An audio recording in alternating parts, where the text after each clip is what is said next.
ñëpp ci seen tur ak seen sant di leen di gërëm ci teewaay bi conférence de presse bi jàmm la li ko waral mooy waajal manifestation bi nga xam ne moom la ñu war a amal suba vendredi 17 décembre à partir de 15 heures sur les allées du centenaire ci place bu ñuy woowee place Vieux Sine Sine Faye ñi nga xam ne nag ñoom la ñu yebal pour ñu wax ak askan bi ci lu jëm ci waajtaayu rassemblement boobu mooy waa Y'en a marre mooy syndicat des travailleurs des boulangeries pâtisseries et des restaurants du Sénégal ki leen fi toogal tudd Ansoumana Mané waaye itam suñu mbokk mi nga xam ne moo nekk secrétaire général par intérim bu MRDS mais mu teewal fi coalition Yewwi Askan Wi Seydou Bokoum mi toog boor bi donc ñun la ñu yebal au nom de mbooleem mbootaay yi nga xam ne ñoom ñooy waajal manifestation bi suba mbokk yi yaa ngi tey fàttaliku suñu manifestation bi ajjuma bii passé la waroon am mu nekkoon marche boo xam ne dañoo bëggoon mu déparé buntu université Cheikh Anta Diop bu mag jubal place Soweto bi nga xam ne moo jàkkaarloog assemblée nationale marche bi waroon am ajjuma bi passé ak rassemblement bi war a am suba ak mbooleem activité yi nga xam ne dinañ ko amal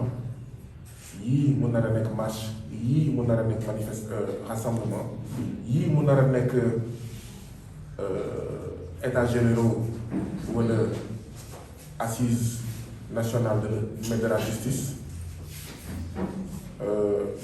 yii mu nar a nekk maanaam forum li ko waral moo di ne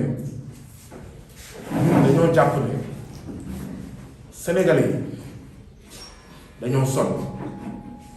dañoo sonn ci fànn yu bari te bokk na fànn bi nga xam ne Sénégalais yi sonn nañ ci mooy wàllum yoon wàllum justice Sénégalais yi sonn nañ loolu ci fànn yu nekk ci fànn yu bari ci fànn yépp rawatina itam ci wàllu yoon ndaxte bari na Sénégalais yoo xam ne seen mbokk yàgg nañ kaso àtte wuñ leen entendre ñu leen war nañ am liberté provisoire par contrôle judiciaire amuñu ko ndax lan yoon bu ñu jakkat bari na ay travailleurs yoo xam ne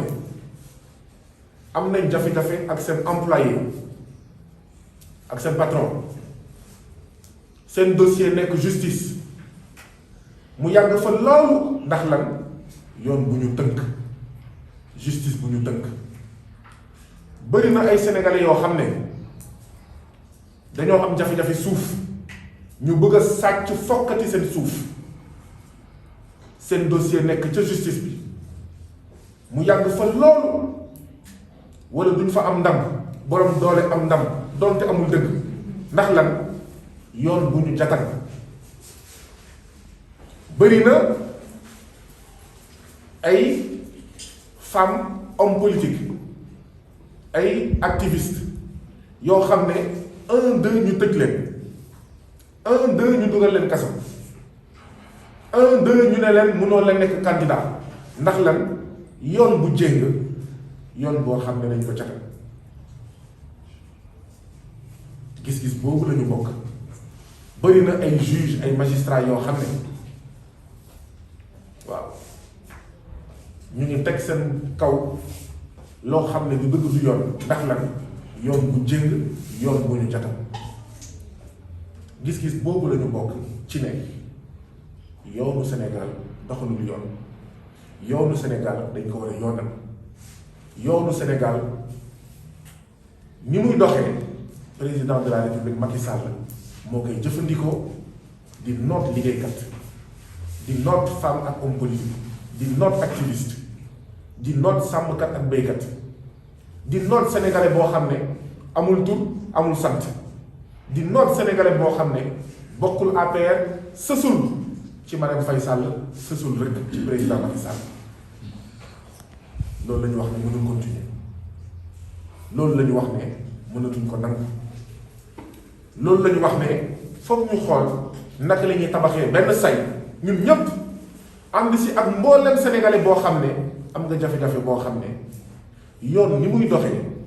président de la république di ko jëfandikoo ngir bëgg-bëgg boppam coono boobu moo la ko teg ñu ne nag jot na ñu teggi mbugal jot na ñu teggi nooteel jot na ñu yoonal yoon ci biir loolu ñu waxoon ne àjjuma ba le passé dañuy def manifestation ñu interdire ko waaw mu am nag ay sénégalais yu ñëw waxtaan ak ñun ñaan ñu nañu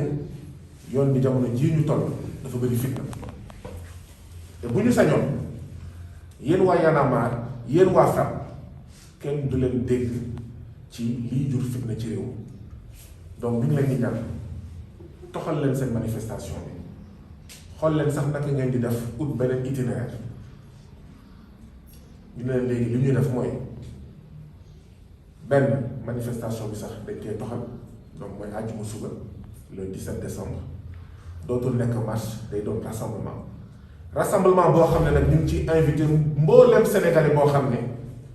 am nga jafe-jafe ak yoon waaye am nga jafe-jafe yoo xam ne xëy na du sax mbiru yoon ndaxte jamono yi nga xam ne ñu ngi am jafe-jafe ak yoon jamono jooju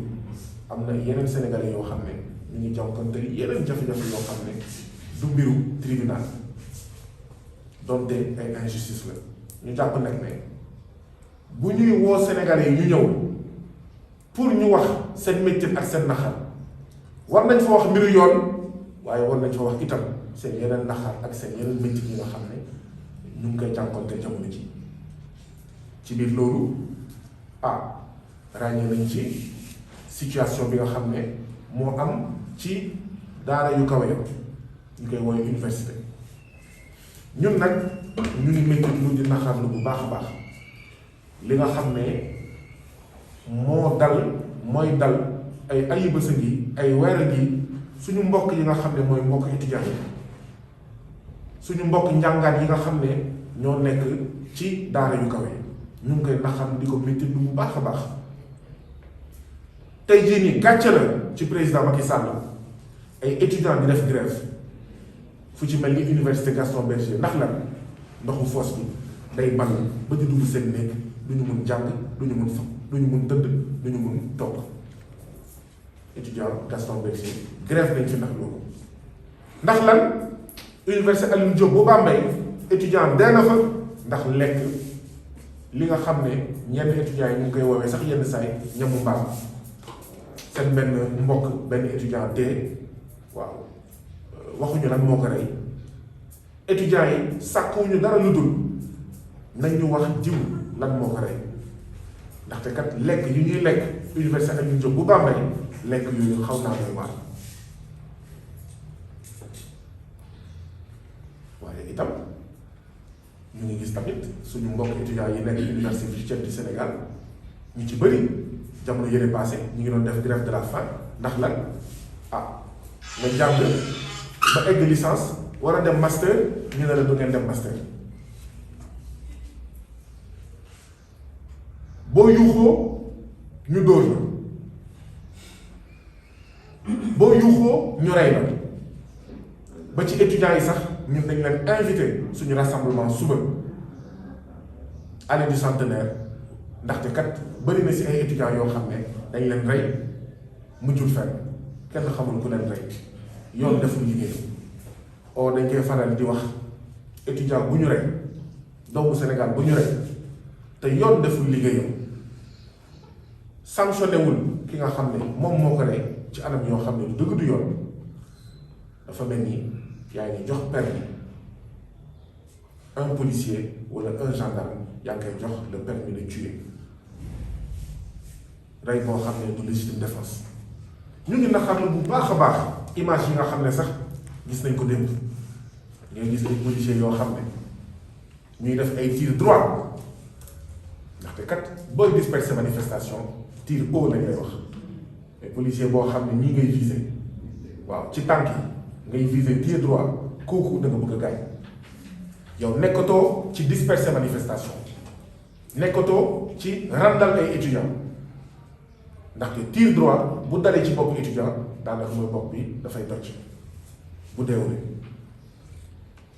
ñu ngi naqarlu kon le fait que université bi ñu xamoon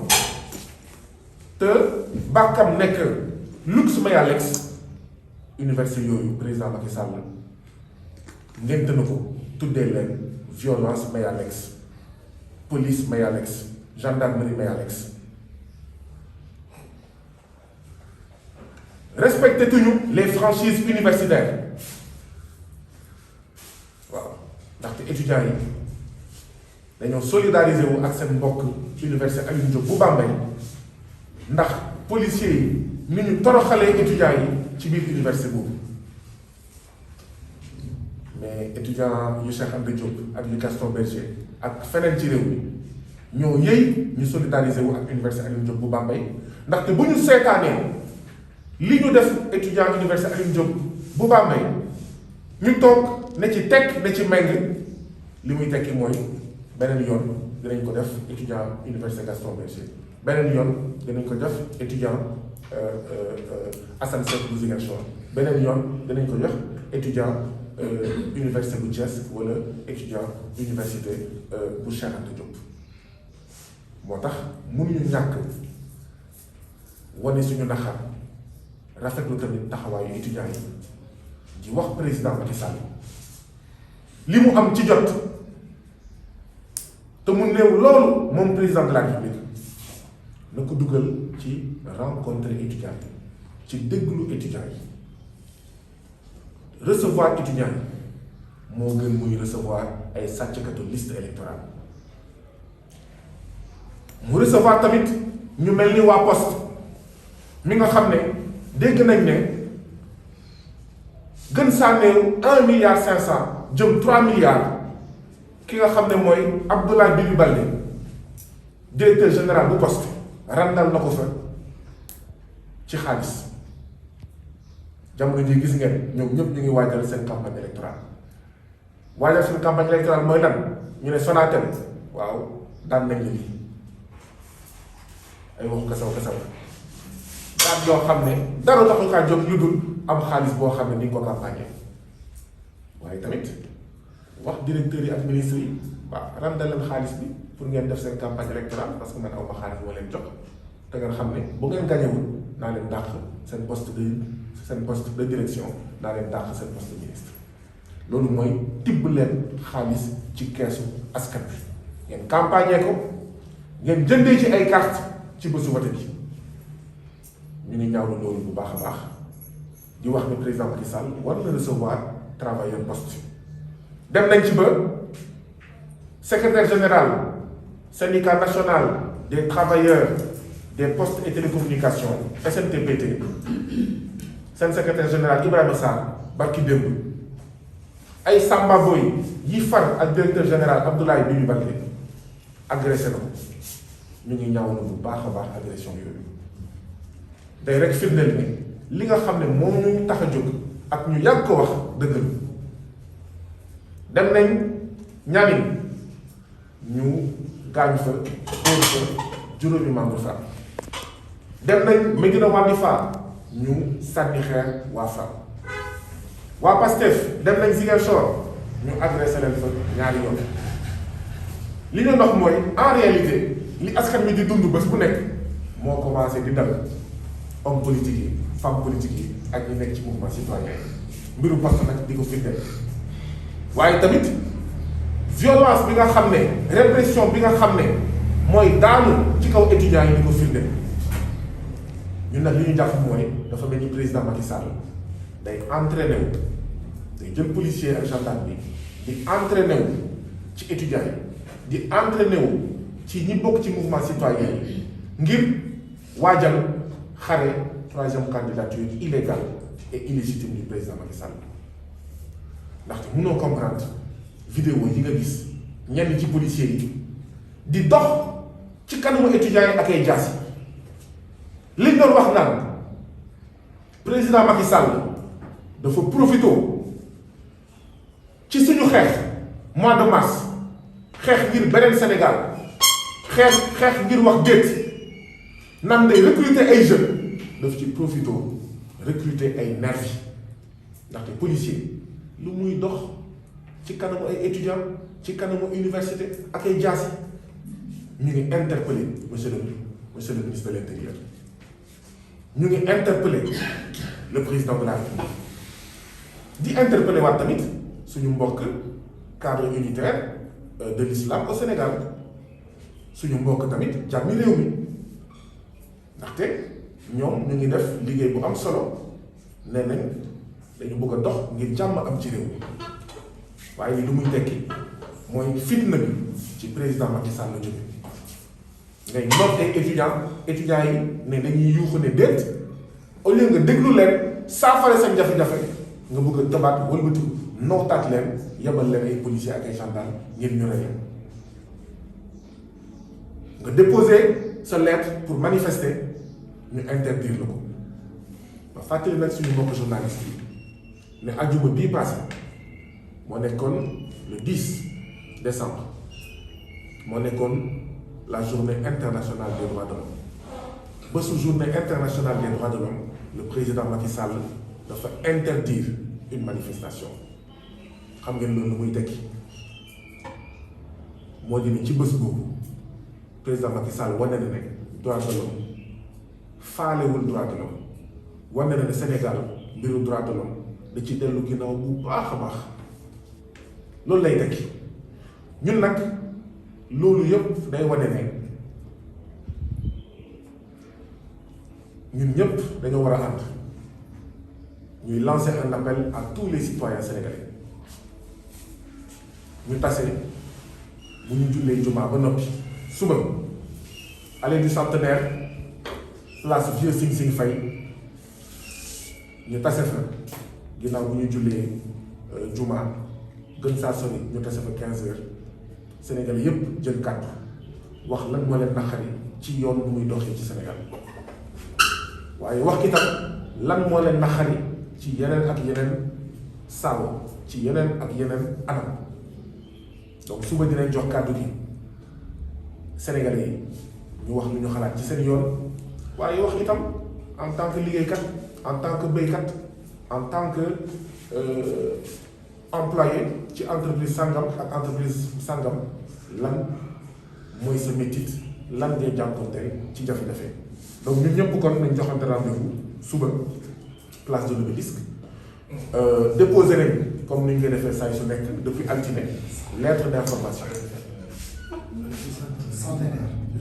Qu'est-ce que j'ai dit? Ah, d'accord. Merci de me rappeler à l'autre. Donc déposer une lettre altine ci table préfet xamal ko ne dañoo bëgg a manifester àjjuma bu 15 heures ci allée du Centenaire ci place Vieux Sing Sing Faye diggante 3 heures ba 19 heures def nañ enquête bi li ñu mën a wax tey mooy ba tey jii ni ñuy wax ak yéen la manifestation elle est autorisée lu tax ñu mën ko wax mooy yoonu Sénégal dafa wax ne préfet benn obligation rek la am pour joxe arrêté mooy bu ñu interdire manifestation bi préfet wala sous-préfet forcé mu joxe arrêté bu fekkee dafa interdire manifestation